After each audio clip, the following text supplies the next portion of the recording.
안녕하세요. 다산에듀 강사 오은서입니다. 오늘은 전기자기학 9장 전자계 파트 들어가 보겠습니다. 전자계는 우리가 전계와 자계를 공존하는 계를 전자계라고 하는데요. 우리가 이 장에서 가장 첫 번째로 배울 개념은 유전체 손실각입니다. 이 친구는 시험에 자주 나오는 부분은 아니기 때문에 제가 이 과정을 보여드릴 텐데 결론만 챙겨가시면 되겠습니다. 유전체 손실각. 탄젠트 델타라고 씁니다. 이 친구가 무엇이냐? 우리가 앞서 배웠던 개념을 다시 떠올려 보겠습니다. 우리가 전도전류 밀도 기억나시나요? 전도전류 밀도 소문자로 I를 쓰고 이렇게 C에 첨자를 썼죠. IC는 우리가 어떻게 썼죠? 우리가 도전율 곱하기 전개의 세기로 나타냈습니다. 기억나시나요? 여기까지 작성을 해보고 이번에는 변이전류 밀도 작성해 보겠습니다. 변이전류 밀도 공식 중에서도 우리가 이런 것이 있었죠. 원래 변이전류 밀도가 dt분의 d였죠. 즉 전속 밀도의 시간적 변화를 우리가 변이전류 밀도로 표현할 수 있었는데 제가 이 전속 밀도를 엡실론 곱하기 2로 나타내 보겠습니다. 그러면 이 친구를 엡실론 곱하기 dt분의 d2로 나타낼 수 있었어요. 여기까지 와주시고 제가 이때 이 2를 제가 사인파로 표현을 해보겠습니다. 즉 2를 최대값은 2m이고 이렇게 사인파형을 가지는 친구로 바꿔볼게요. 그럼 어떻게 바꿀 수 있을까요? 이 친구에 대해서 나타내 볼 텐데요. 우선 쉬운 IC를 먼저 대입을 해보겠습니다. 그러면 K 그리고 2m 그리고 사인 오메가 t가 되겠습니다.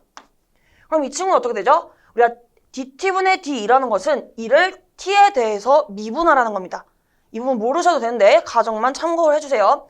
이 친구를 t에 대해서 미분하게 되면 결국에는 이 2m은 상수이기 때문에 앞으로 나옵니다. 그래서 엡실론 곱하기 2m 그리고 이번에는 사인 오메가 t를 t에 대해서 미분해 주셔야 되는데요. 제가 이렇게 작성을 해볼게요. 사인 오메가 t는 t에 대해서 미분하게 되면 우선 사인은 코사인으로 바뀝니다. 코사인 오메가 t 그리고 우리가 이 t 앞에 곱해진 이 친구를 앞에 한 번 더 곱해주면 끝나요. 즉 여기에 오메가를 곱해주시면 되겠습니다. 오메가 곱하기 코사인 오메가 t이다. 그럼 이 친구를 여기다 마저 작성을 해보도록 하겠습니다. 여기에 곱하기 오메가 곱하기 코사인 오메가 t라고 작성할 수 있겠죠. 정리를 하게 되면 엡실론 2m 그리고 제가 편의상 엡실론 오메가 2m이라고 작성하겠습니다. 순서만 바꾼 거예요. 이 상태에서 코사인 오메가 t가 되는데 우리가 코사인 오메가 t를 사인으로 바꾸게 되면 어떻게 되죠? 우리가 코사인이 다시 한번 말씀드리지만 이 부분이 너무 어려우시다면 버리셔도 상관없습니다.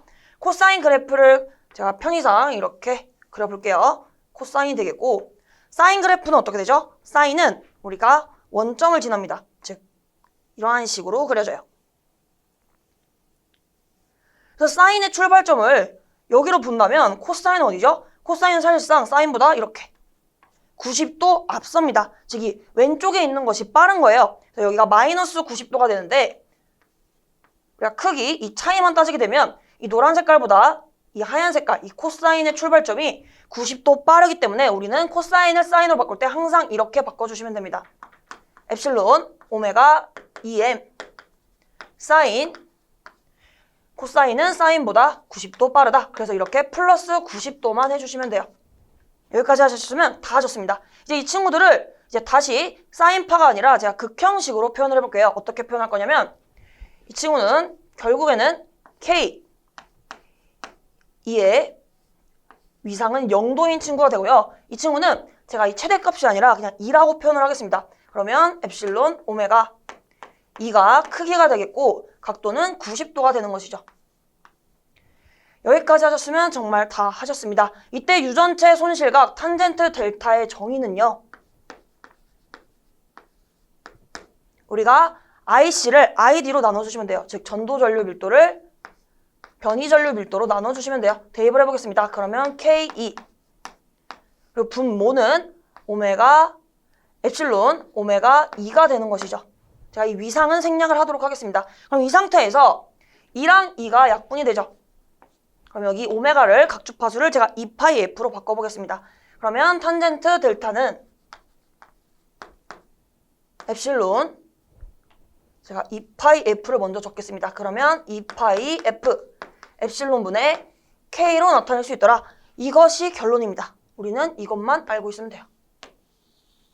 근데 이것도 그렇게 자주 출제되는 부분은 아니라서 이 과정 정말 생략하셔도 되고요. 이 결과식만 챙겨가시면 됩니다.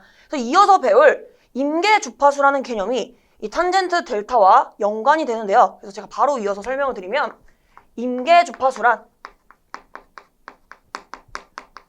우선 우리가 문자로는 이 주파수 문자에 첨자를 C를 씁니다. 이러한 친구가 되는데 우리가 유전체에 교류 전압을 가했을 때 우리가 전도 전류 밀도와 변이 전류 밀도가 같아지는 이때 주파수를 우리가 임계 주파수라고 합니다. 찾아보게 되면요. 이 역시 크기만 따져봅니다. 여기는 K2가 될 것이고요. 변이 전류 밀도는 우리가 엡실론 오메가 2가 됩니다. 역시 여기서 2랑 2가 약분이 되죠. 그럼 어떻게 되죠? K는 엡실론 곱하기 2파이 F로 나타낼 수 있겠죠. 오메가는 2파이 F니까. 이 상태에서 우리가 이 친구랑 연관을 시키기 위해서 비슷한 꼴로 바꿔볼게요. 그러면 이 친구를 양변에 2파이 F로 나눠보겠습니다. 그럼 2파이 F가 아니라 지금 주파수만 남겨볼게요. 주파수만 남기고 다 넘겨보면 우리가 K 나누기 2파이 엡실론은 주파수 F가 되는 거죠. 이렇게 같아지게 하는 주파수가 임계 주파수라고 했기 때문에 우리가 구한 이 친구는 임계 주파수 FC가 됩니다. 지금 보시면요. 이 탄젠트 델타와 비슷하죠. 그래서 다시 작성해보면 탄젠트 델타는 이렇게 쪼갤 수 있습니다. 2파이 엡실론 분의 K 곱하기 F분의 1이라고 나타낼 수 있나요? 이 F를 그냥 이렇게만 곱하면 똑같은 식인 거죠. 위에랑 똑같은 식인데 이 친구가 임계 주파수라는 겁니다. 즉 이 친구가 FC이기 때문에 탄젠트 델타를 이렇게 정리할 수 있더라. 탄젠트 델타는 임계 주파수를 우리가 주파수로 나눈 것이 탄젠트 델타가 됩니다. 그래서 문제에서 어떻게 묻냐면 유전체 손실각 탄젠트 델타는 이렇게 물어보면 우리가 이 임계 주파수에 대해서 문제에서 설명을 하고요. 이 주파수가 있다. 임계 주파수가 FC이고 주파수가 F인데 그때 탄젠트 델타가 무엇이냐 이렇게 물어봅니다. 정말 간단하죠. 그래서 보기에서는 F분의 FC만 찾아주시면 끝이 나요. 그래서 유전체 손실각은 제가 이렇게 빨간 색깔로 표시한 부분 특히 이 마지막 탄젠트 델타는 F분의 FC이다. 이때 FC는 임계 주파수를 의미한다. 여기까지만 기억을 해주시면 되겠습니다. 다음 맥스웰의 전자방정식에 대해 알아보겠습니다. 이 부분은요. 우리가 제가 이렇게 노란 색깔로 표시한 부분이 시험에서 실제로 보기에 출제되는 내용인데요. 우리가 전자방정식 중 틀린 것을 골라라. 이런 식으로 문제가 출제되는 유형입니다. 1번부터 보시면 전속에 대한 가우스 정리, 고립된 전하는 존재한다. 이것이 의미하는 바는 우리가 양전하만 존재할 수 있고 음전하만 단독으로 존재할 수 있다는 의미가 되겠습니다. 따라서 다이버전스 D는 로우 V이다. 이때 다이버전스는 발산을 의미하고 D는 전속 밀도. 이 로우 V 기억나시나요? 이 로우 V 되게 오랜만에 만난 친구인데 로우 V는 최적 전하 밀도입니다.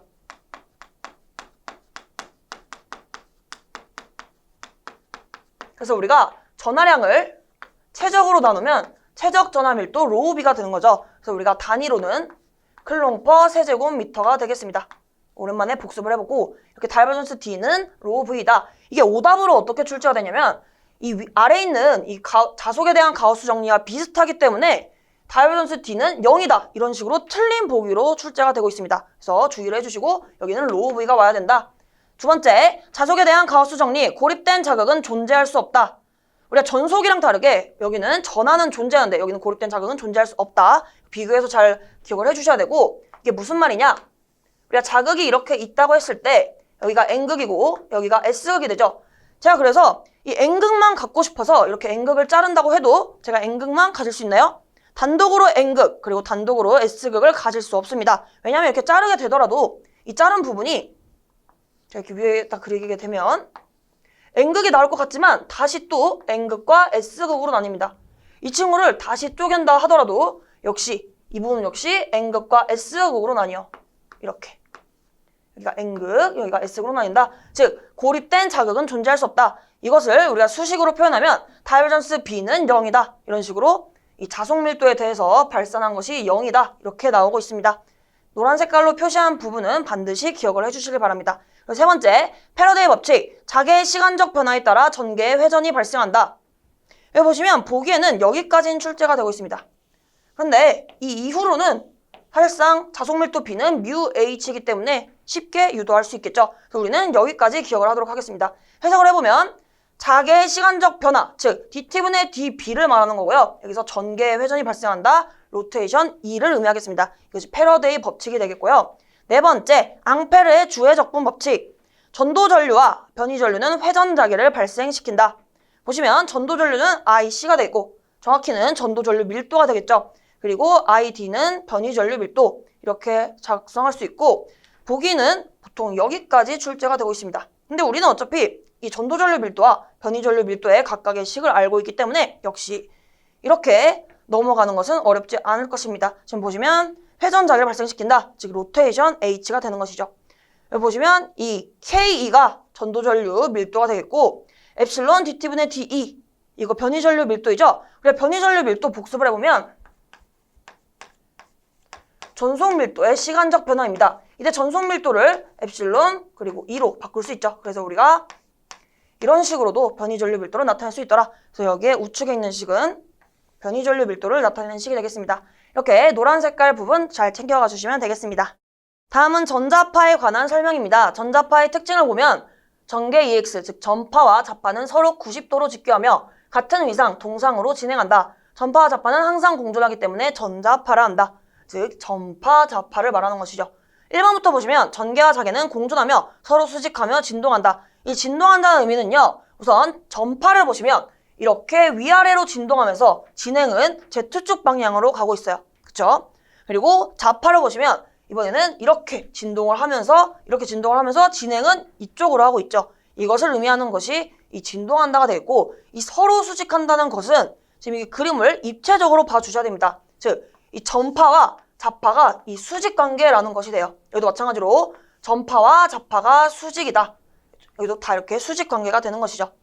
이렇게 찾아주시면 되고 두 번째, 자유공간, 진공 또는 완전 유전체 내에서 전개와 자개는 동이상이다. 즉 우리가 출발점이 같다고 이해를 해주셔도 돼요. 즉 여기서 출발해서 또 여기서 만나고 또 여기서 만나고 이게 같다는 것이 되겠죠.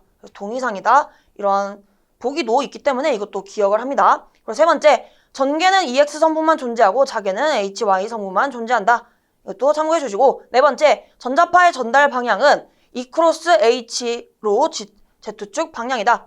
이거 중요합니다. 전자파의 전달 방향, 즉 진행 방향을 말하는데 전자파의 진행 방향을 구할 때는 E 크로스 H를 해주시면 돼요.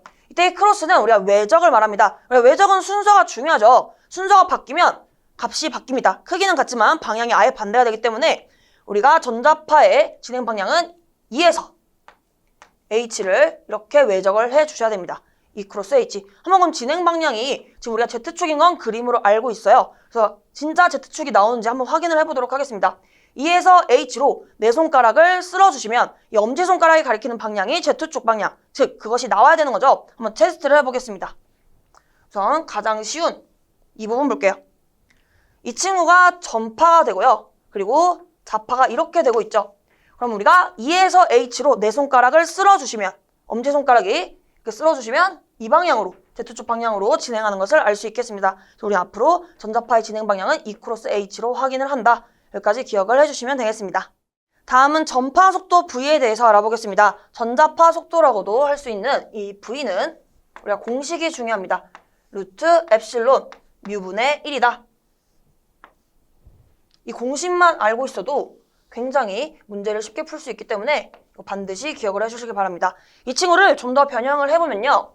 유전율은 루트 엡실론 제로, 엡실론 S 나타날 수 있고 뮤 역시, 투자율 역시 우리가 진공 공기 중에서의 투자율 뮤 제로와 비투자율 뮤 S로 표현을 할 수 있죠.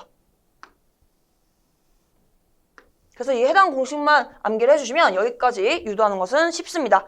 이 상태에서 제가 배열을 좀 바꿔볼게요.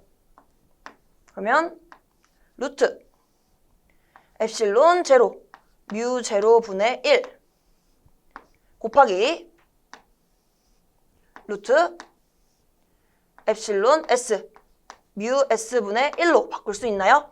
제가 이 친구들을 이렇게 앞으로 뽑아내고 이렇게 뒤로 두었습니다. 이런 식으로 할 수 있고 우리가 엡실론 제로와 뮤 제로 값을 알고 있기 때문에 이 친구를 우리가 어떠한 상수 값으로 알 수 있습니다. 계산을 해보면요. 우리가 엡실론 제로에는 8.85 곱하기 10의 마이너스 12승을 넣으시면 되고, 뮤 제로는 우리가 4파이 곱하기 10의 마이너스 7승을 대입해 주시면 되는데요. 물론 우리가 앞으로 계산을 할 때 그때그때 엡실론 제로와 뮤 제로 값을 대입하셔도 되지만, 이것을 대입한 이것 자체 전체 크기를 암기해 주셔도 좋습니다. 이 친구는요, 어떠한 값이 나오냐? 이 값이 3 곱하기 10의 8승이 나옵니다. 3 곱하기 10의 8승이다. 그리고 여기는 루트 엡실론 S, 뮤 S분의 1로 나타낼 수 있겠습니다. 이런 식으로 우리가 전파 속도를 구할 수 있고요. 이 단위를 속도니까 미터 퍼 세크가 되겠습니다.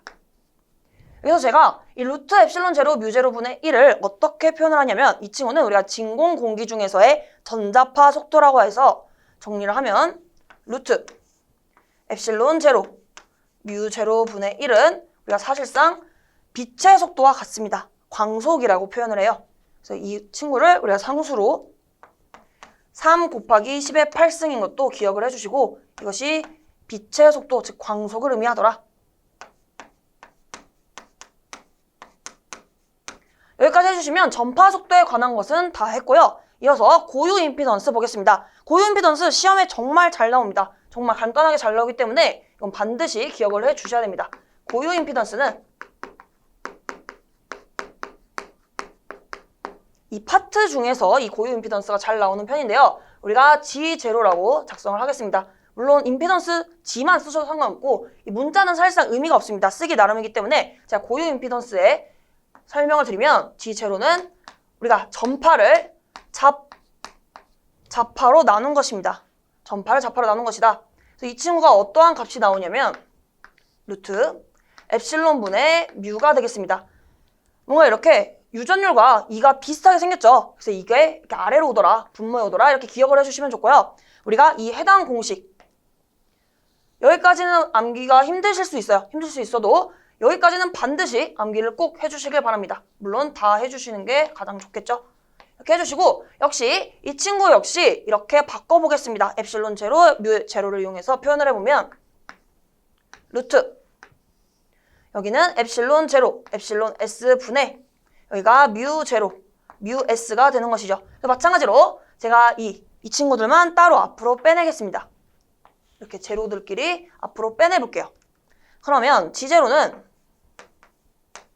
루트 엡실론 제로 분의 뮤 제로 곱하기 루트 엡실론 S분의 뮤 S로 나타낼 수 있다. 이때 고유 임피던스 단위는 옴이 되겠습니다.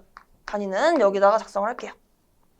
그럼 여기서 우리가 역시 엡실론 제로와 뮤 제로 값을 알고 있기 때문에, 이와 같이 알고 있기 때문에 대입을 해주시면 어떠한 상수가 나오는데요. 대략적으로 어떻게 나오냐? 이 친구가 377이 나옵니다. 그래서 우리가 이 G0를 이렇게도 계산을 합니다. 편의상 377 곱하기 루트 엡실론 S분의 뮤 S로도 이렇게 한다는 점 기억을 해주시면 감사하겠습니다. 여기까지 고유 임피던스였고요. 이어서 전자파의 파동 방정식이 교재에 있을 텐데 그것은 자주 나오지 않기 때문에 참고만 해주시기 바랍니다. 다음은 포인팅 벡터에 관한 내용입니다. 전자계 내의 한 점을 통과하는 단위 면적당 전력이다. 우리가 전력의 단위 와트와 우리의 면적 단위 제곱미터를 사용해서 단위 면적당 전력이기 때문에 포인팅 벡터의 단위는 와트 퍼 제곱미터가 나옵니다. 이 단위를 기억을 해주시고, 우리가 포인팅 벡터를 우리가 문자를 P를 쓰는데요. 이 친구는 전개와 자개를 외적시킨 것입니다. 즉 E 크로스 H가 되고, 우리가 외적은 EH 사인 세타가 되는 거죠. 그런데 E와 H가 서로 이루는 각이 90도, 즉 직각이기 때문에 사인 90도는 1이 됩니다. 따라서 이 결과가 EH가 되더라. 즉 포인팅 벡터 P는 EH이다. 이렇게 문제에서 단순히 이 친구를 고르는 것이 출제가 되고 있습니다. 근데 직접적으로 포인팅 벡터라고 말을 하는 것이 아니라 정의로 길게 설명을 하기 때문에 많은 분들이 헷갈릴 수 있어요. 따라서 우리가 이 단위로 역으로, 이 단위를 통해서 포인팅 벡터임을 역으로 유추를 하면서 이렇게 정답을 고르는 것도 하나의 방법이기 때문에 이 방법도 추천을 드리겠습니다. 이어서 교재에 있는 파장 보겠습니다. 파장은 우리가 공식 속도 V를 주파수 F로 나누면 되겠습니다. 이것만 기억을 해주시면 이제 문제 푸는 데는 별 지장이 없기 때문에 란다는 F분의 V이다. 이거를 기억을 해주시고, 두 번째로 거기에 전파 정수라고 있죠. 전파 정수 감마는